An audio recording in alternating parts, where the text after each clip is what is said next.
Hi hello నమస్తే అండి. మనమైతే అనంతపురం జిల్లా ఉరవకొండ మండలం రాకెట్ల గ్రామంలో అయితే ఉన్నాము.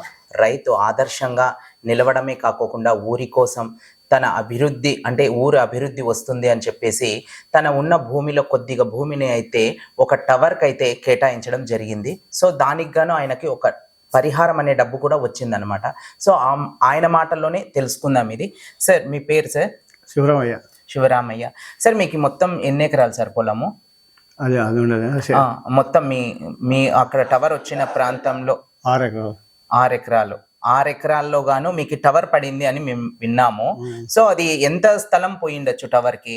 అదే 8 సెంట్లు పోయింది. 8 సెంట్లు పోయింది.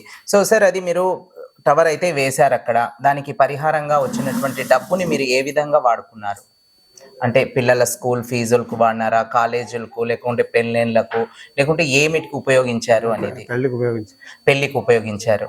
సో మీరు అయితే ఈయన తీసుకున్నటువంటి పరిహారంలో నుంచి వచ్చినటువంటి డబ్బులో నుంచి పెళ్లికైతే అంటే కూతురు పెళ్లి కోసం వాడుకున్నానని ఆయన చెప్తున్నారు. మామూలుగా మీరు పంటలు అంటే ఏం పండిస్తూ ఉంటారు సార్? శనక్కాయ పండిస్తుంటారు. సంవత్సరానికి ఎన్ని పంటలు? 2 పంటలు. 2 పంటలు. ఇంకా అంటే సార్ ఇంకా ఉత్త శనక్కాయనా ఇంకా ఏమైనా పండిస్తుంటారు?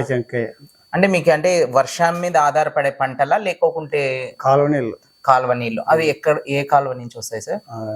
తుంగభద్ర రెండు వేసిన. ఓకే.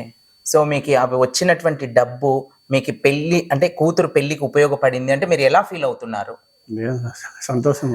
సంతోషంగా ఉంది. అంటే నిజంగా అంటే ఒక ఆడబిడ్డ పెళ్లికి ఉపయోగపడింది అంటే అంటే సార్ మీకు 8 సెంట్లు పోయింది కదా, దాంట్లో మీరు ఆ పోయిన స్థలంలో కూడా పంటలు పెట్టుకుంటున్నారా? 2-3 సెంట్లు ఇస్తే తగలుతాయి. Okay okay. ఒక 2-3 సెంట్లు రాదు, మిగతాది మొత్తం మామూలుగా అయితే పంట అయితే పెట్టుకుంటున్నారు మీరు. ఓకే. ఇంకా ఏమైనా దాని నుంచి అంటే మీకు ఏమైనా సమస్యలు అని అనుకుంటున్నారా, లేకుంటే టవర్ రావడం మీ అదృష్టంగా భావిస్తున్నారా? మొన్న కూడా 42,000 చెక్ ఇచ్చినాడు.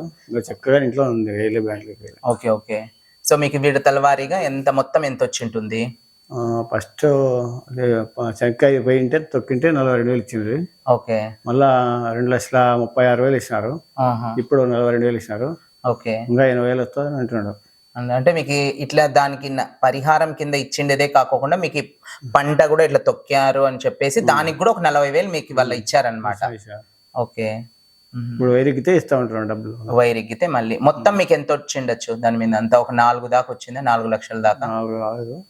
2,36 ఒకటి 40 2 బాటలు. 40 2,36 అంటే 3 చిల్లర వచ్చింది మీకు మొత్తం.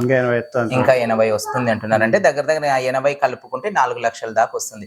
సో శివరామయ్య గారి యొక్క మాటలు అంటే టవర్ పడడం వలన నా కూతురు పెళ్లి కోసం ఆ డబ్బులు ఉపయోగపడ్డాయి అని ఆయన ఆనందాన్ని మనతో పంచుకుంటున్నారండి. సో ఈ టవర్ పడడం వలన ఆయన అదృష్టంగానే భావిస్తున్నారని ఆయన మాటల్లోనే వింటుంటేనే మనకు తెలుస్తోంది. ఓకే అండి, థ్యాంక్ యూ అండి. నిజంగా అంటే అభివృద్ధి కోసం మీరు నిజంగా అంటే మీ పొలంలో అంటే అది ఏమనేది ఇప్పుడు మీకైతే అది టవర్ ఇవ్వడం వలన మీకేం నష్టం లేకపోయినా కూడా కొంతమంది భయపడతారు కదా, అలా భయపడకోకుండా మీరు స్వచ్ఛందంగా నేను ఇస్తాను అని ముందుకు వచ్చినందుకు నిజంగా అంటే మా తరపు నుంచి కూడా థ్యాంక్స్ అండి.